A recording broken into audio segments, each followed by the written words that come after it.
Entre 1850 y 1888, Brasil vivió sus últimas décadas de esclavitud legal, 38 años, durante los cuales hombres respetables construyeron fortunas sobre el trabajo forzado. Hombres que se sentaban en el Congreso Imperial, que escribían leyes que predicaban moralidad cristiana, que defendían la familia tradicional, y que por las noches caminaban hasta las ensalas donde sus esclavas dormían, para hacer exactamente lo que condenaban en público.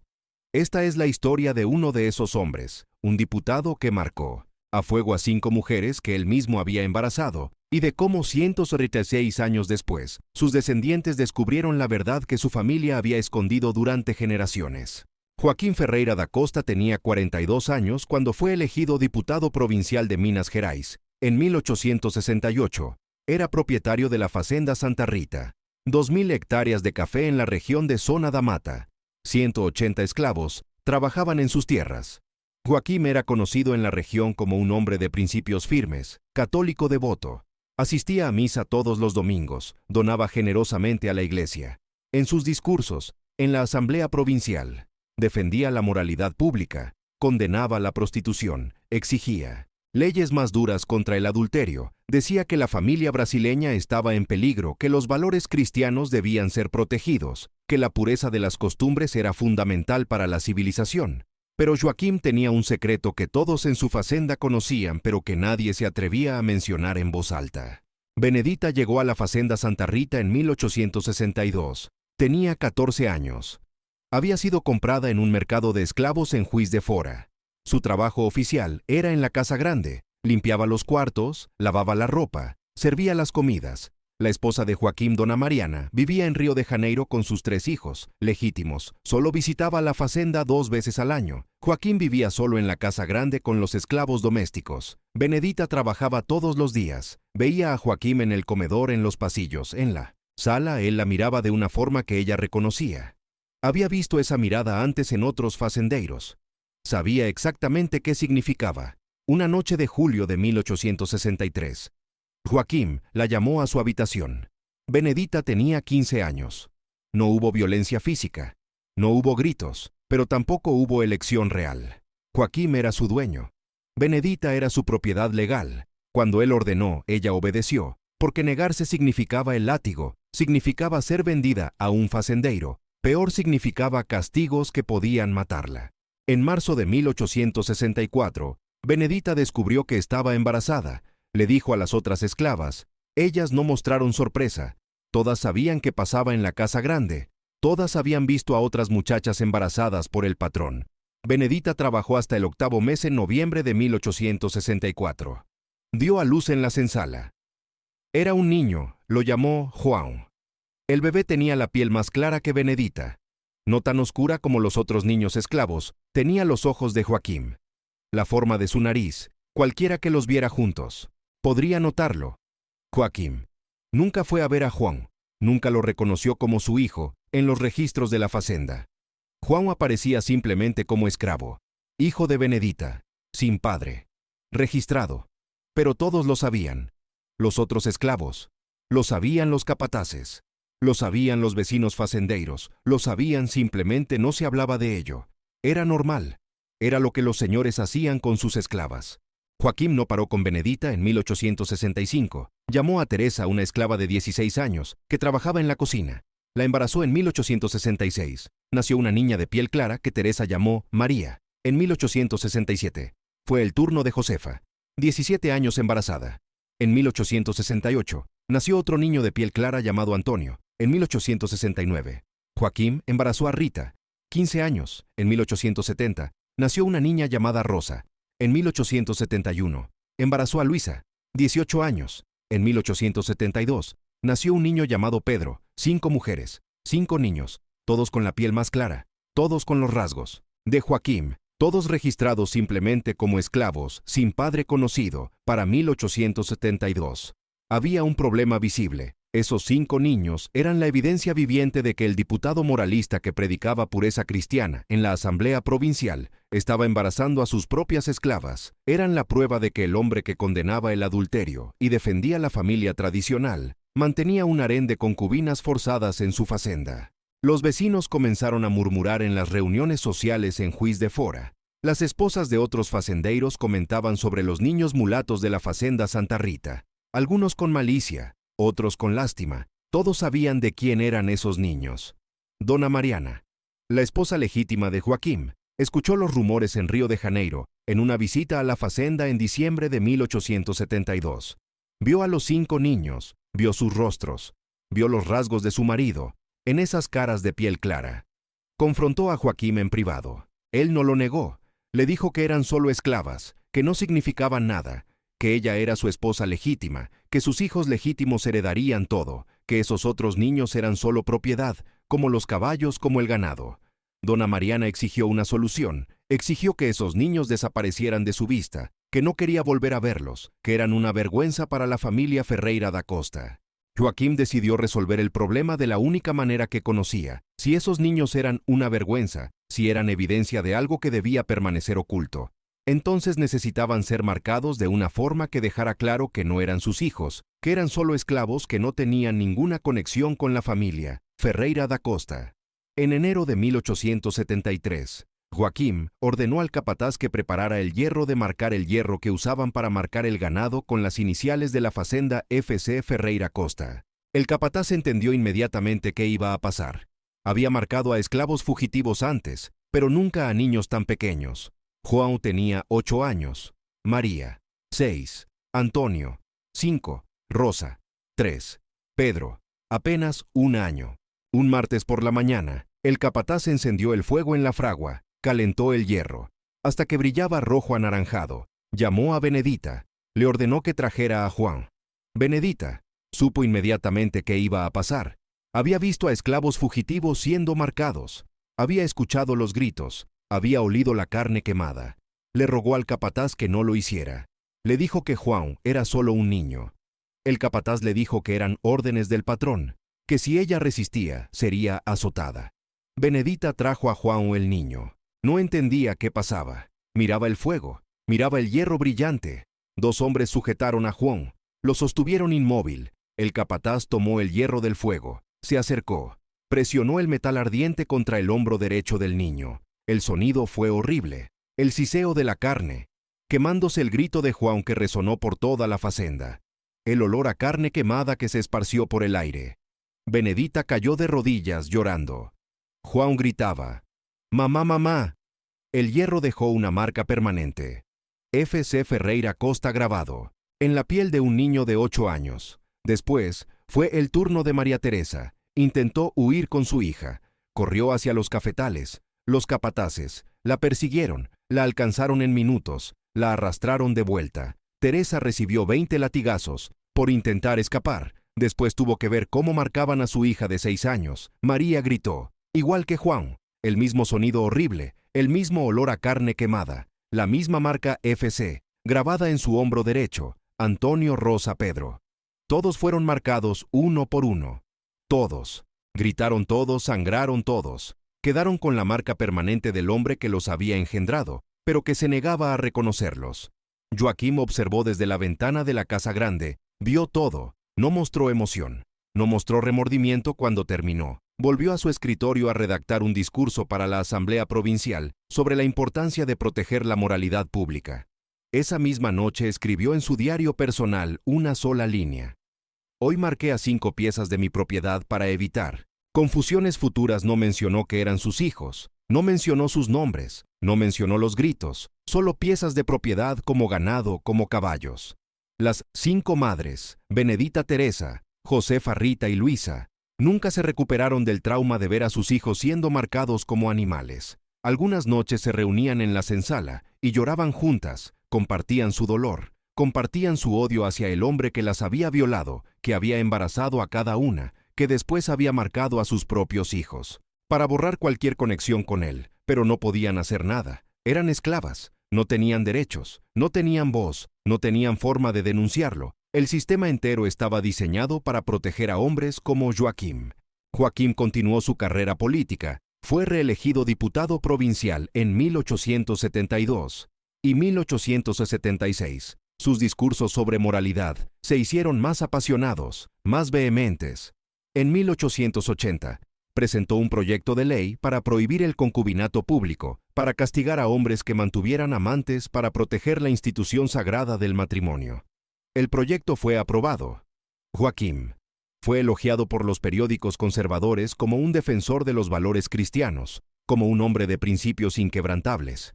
Nadie mencionó a las 5 esclavas, nadie mencionó a los 5 niños marcados, nadie mencionó la hipocresía monumental de un hombre que condenaba el concubinato, mientras mantenía un harén forzado en su propia facenda. En 1888, Brasil finalmente abolió la esclavitud. Joaquim tenía 62 años, había luchado contra la abolición, hasta el final. Argumentaba que destruiría la economía, que arruinaría a los fazendeiros, que era una imposición injusta. Cuando la Ley Áurea fue firmada, Joaquim liberó a sus 180 esclavos, no por bondad sino porque la ley lo obligaba. Benedita Teresa, Josefa Rita y Luisa salieron de la Fazenda Santa Rita con sus hijos, ahora adultos. Juan tenía 24 años, María, 22, Antonio, 21, Rosa, 19, Pedro, 17. Todos llevaban la marca FC en sus hombros. Todos sabían quién era su padre. Todos sabían que nunca los reconocería. Joaquim vivió hasta 1903. Murió a los 77 años rodeado de su familia legítima, su esposa, Dona Mariana, sus 3 hijos legítimos, sus nietos legítimos. El obituario en el Jornal do Comercio lo describió como un hombre íntegro, un defensor de la moralidad, un pilar de la sociedad mineira. No mencionó a Benedita, no mencionó a los 5 niños marcados, no mencionó nada de lo que realmente había hecho. Los 5 niños marcados crecieron libres pero estigmatizados. La marca FC en sus hombros los seguía a todas partes cuando intentaban conseguir trabajo. Los empleadores veían la marca y sabían inmediatamente que habían sido esclavos. Algunos se negaban a contratarlos, otros los contrataban pero les pagaban menos. La marca era un recordatorio permanente de que habían sido propiedad de, que habían sido considerados menos que humanos. Juan intentó quitarse la marca con un cuchillo caliente cuando tenía 30 años. Solo logró crear más cicatrices, más dolor. La marca FC permanecía visible debajo del tejido cicatricial. Los descendientes de esos 5 niños crecieron sin saber la verdad completa. Sus padres no hablaban mucho sobre el pasado. Era demasiado doloroso, demasiado vergonzoso. Las marcas eran visibles, pero nadie explicaba realmente qué significaban. Solo decían que era de la época de la esclavitud, que era mejor no hablar de eso, que el pasado debía quedar enterrado. Generaciones pasaron, la historia se fue perdiendo, se fue fragmentando, se convirtió en rumores vagos, en historias a medias que nadie podía confirmar. En 2018, una mujer llamada Clarice Santos, de 34 años, comenzó a investigar su árbol genealógico. Estaba haciendo un proyecto de ADN. Había escuchado historias vagas de su abuela, sobre antepasados esclavos, sobre una fazenda en Minas Gerais, sobre una marca en el hombro. Clarice encontró documentos en archivos históricos, registros de esclavos de la Fazenda Santa Rita. Encontró el nombre de Benedita, esclava registrada en 1862. Encontró el nombre de Juan, hijo de Benedita, nacido en 1864, piel clara sin padre registrado. Clarice siguió investigando. Encontró los nombres de las otras 4 mujeres: Teresa, Josefa, Rita, Luisa. Encontró los nombres de sus hijos, María Antonio, Rosa, Pedro, todos nacidos entre 1866 y 1872, todos registrados como de piel clara, todos sin padre registrado. Clarice buscó más. Encontró el diario personal de Joaquim Ferreira da Costa, que había sido donado a un archivo histórico por sus descendientes legítimos en los años 1950. Leyó la entrada de enero de 1873. Hoy, marqué a 5 piezas de mi propiedad para evitar confusiones futuras. Clarice sintió algo frío en su estómago. Su bisabuela había sido una de esas piezas. Su tatarabuelo había sido uno de esos niños marcados. Siguió investigando. Encontró discursos de Joaquim en los archivos de la Asamblea Provincial, discursos sobre moralidad, sobre pureza, sobre proteger a la familia brasileña. Encontró el proyecto de ley contra el concubinato que él había presentado en 1880. La hipocresía era monumental, era obscena. Clarice contactó a otros descendientes a través de pruebas de ADN. Encontró a 47 personas que compartían el mismo ADN paterno, todas descendientes de Joaquim Ferreira da Costa. Algunas eran descendientes de sus hijos, legítimos. familias blancas de clase alta que vivían en Río de Janeiro y São Paulo. Otras eran descendientes de los 5 niños marcados, familias negras y mulatas que vivían en Minas Gerais y otras regiones. Clarice organizó un encuentro en 2019 en Juiz de Fora, 23. Descendientes aceptaron. Venir algunos de las familias blancas, la mayoría de las familias negras, se reunieron en un hotel, compartieron documentos, compartieron historias, compartieron pruebas de ADN que confirmaban que todos eran primos, que todos descendían del mismo hombre. Los descendientes blancos no sabían nada sobre los niños marcados. Sus familias nunca habían mencionado a las esclavas, nunca habían mencionado a los hijos ilegítimos. La historia oficial era que Joaquim había sido un hombre honorable, un defensor de la moralidad. Cuando Clarice mostró el diario, cuando mostró los registros de esclavos, cuando mostró las pruebas de ADN, algunos descendientes blancos se negaron a creerlo. Dijeron que era imposible, que estaba difamando a su antepasado. Otros se quedaron en silencio procesando la información, procesando la verdad de que su respetado antepasado había violado a 5 esclavas, había marcado a fuego a sus propios hijos, había vivido una mentira monumental. Los descendientes negros compartieron algo que las familias blancas nunca habían visto: fotografías antiguas de sus bisabuelos y tatarabuelos. En las fotografías tomadas en los años 1920 y 1930, se podían ver las marcas FC, todavía visibles en los hombros de personas ancianas.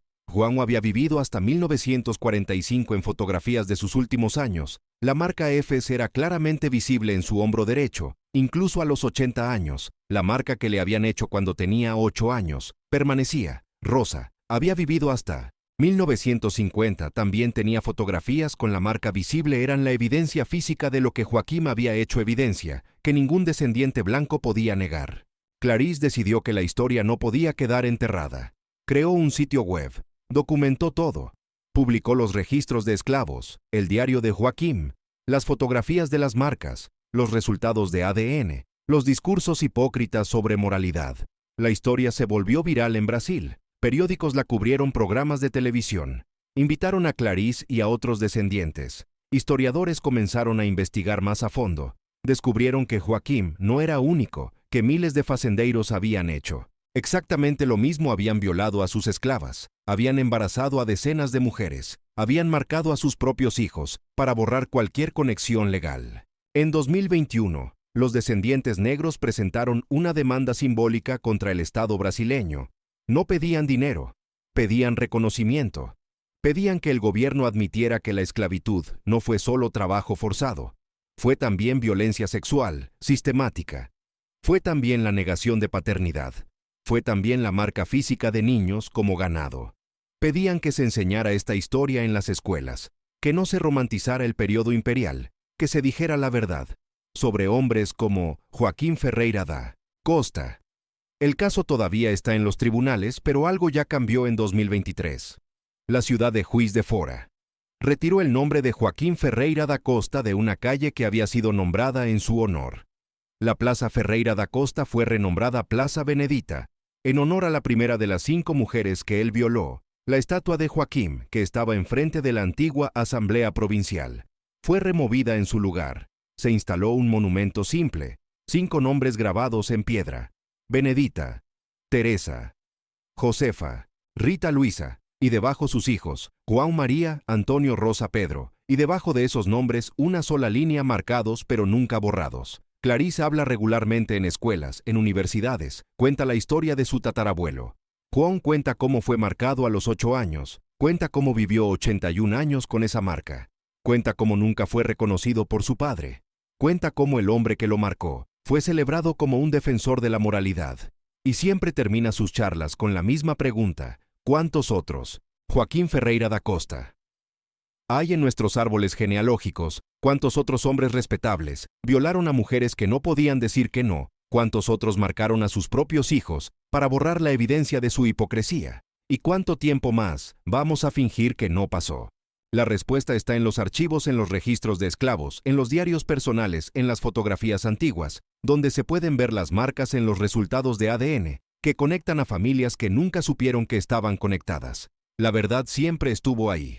Simplemente nadie quería verla. Pero ahora, 136 años después de la abolición, 150 años después de que 5 niños fueran marcados como ganado, la verdad finalmente salió a la luz y no hay forma de volver a enterrarla, porque las marcas, aunque ya no están en cuerpos vivos, permanecen en fotografías, en documentos, en la memoria colectiva de miles de descendientes, que ahora saben exactamente quién fue Joaquim Ferreira da Costa, no un defensor de la moralidad, sino un violador, un hipócrita, un hombre que marcó a fuego a sus propios hijos, y esa verdad nunca será borrada.